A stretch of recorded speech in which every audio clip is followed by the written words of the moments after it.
Hi, finally Sringeri ಶಾರದಾಂಬೆ ನೋಡೋಕ್ಕೋಸ್ಕರ traditional ಲುಕ್ಕಲ್ಲಿ ರೆಡಿಯಾಗಿದ್ದೀನಿ. ಈ ಥರ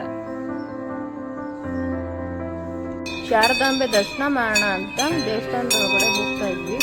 ಆನೆಗಳು ಸಹ ದೇವಸ್ಥಾನದ ಒಳಗಡೆ ಈ ರೀತಿಯಾಗಿ ಹೋಗ್ತಾ ಇದ್ದಾವೆ ನೋಡಿ. ಅದು ನೋಡೋದಕ್ಕೆ ತುಂಬ ಚೆನ್ನಾಗಿತ್ತು. ಬನ್ನಿ ದೇವಸ್ಥಾನದ ಒಳಗಡೆ ಹೋಗೋಣ. ಇಲ್ಲಿ ನೋಡಿ ಫ್ರೆಂಡ್ಸ್, 2 ಆನೆಗಳು ದೇವಸ್ಥಾನದ ಎದುರುಗಡೆ ಇರೋ ಗರುಡಗಂಬದ ಅಕ್ಕಪಕ್ಕ ಎಷ್ಟು ಚೆನ್ನಾಗಿ ಲೈನ್ ಮಾಡಿ ನಿಂತ್ಕೋತಾ ಇದ್ದಾವೆ ಅಂತ. ಇದನ್ನು ನೋಡೋದೇ ಒಂದು ಅದ್ಭುತ. ಎಲ್ಲರೂ ಆನೆಗಳ ಅಕ್ಕಪಕ್ಕ ನಿಂತ್ಕೊಂಡು ಫೋಟೋ ತೆಗೆಸ್ಕೋತಾ ಇದ್ರು ಈ ರೀತಿಯಾಗಿ. ಹಾಯ್ ಗೈಸ್, ಶೃಂಗೇರಿಗೆ ಬಂದು ಶಾರದಾಂಬೆ ದರ್ಶನ ಮಾಡಿದೆ. ಇಲ್ಲಿ ನೋಡಿ ಆನೆನ ನೋಡ್ಬೋದು.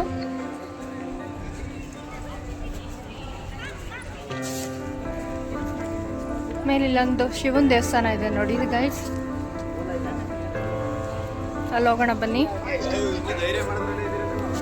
ಮತ್ತೆ ಇಲ್ಲೊಂದು ಶಾರದಾಂಬೆಗೆ ಜಾಸ್ತಿ ಜನ ಬರೋದು ಅಕ್ಷರಾಭ್ಯಾಸ ಮಾಡಿಸೋದಕ್ಕೆ ಅಂತ. ಅಕ್ಷರಾಭ್ಯಾಸ ಮಾಡೋ ಸ್ಥಳ ಇಲ್ಲಿ ನೋಡ್ಬೋದು. ಇಲ್ಲಿ 10:30 ಸ್ಟಾರ್ಟ್ ಆಗುತ್ತೆ ಬೆಳಿಗ್ಗೆ. ಮುಂಚೆನೆ ಇನ್ನೊಂದು ದಿನನೇ ಬಂದು ಹೆಸರು ಬರ್ಸಿರ್ಬೇಕು. ಈ ಪುರಿ ಪ್ಯಾಕೆಟ್ ಯಾಕೆ ಇಟ್ಕೊಂಡಿದ್ದೀನಿ ಅಂತ ಆಮೇಲಿಂದ ತೋರಿಸ್ತೀನಿ ನಿಮಗೆ. ಬನ್ನಿ, ಇಲ್ಲೊಂದು ಶಿವನ ದೇವಸ್ಥಾನ ಇದೆ, ಅದನ್ನು ನೋಡೋಣ.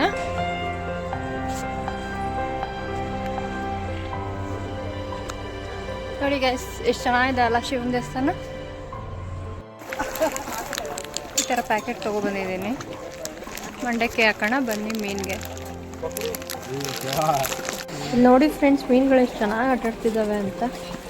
ಎಷ್ಟೊಂದು ಮೀನುಗಳಿದೆ ನೋಡಿ. ಮಂಡಕ್ಕಿ ಹಾಕ್ತಿದ್ದಂಗೆ ಎಷ್ಟು ಚೆನ್ನಾಗಿ ಬಾಯಿ ಬಿಡುತ್ತೆ ನೋಡಿ ಫ್ರೆಂಡ್ಸ್ ಮೀನುಗಳು. ಇವುಗಳು ನೋಡೋದೇ ಒಂದು ಖುಷಿ.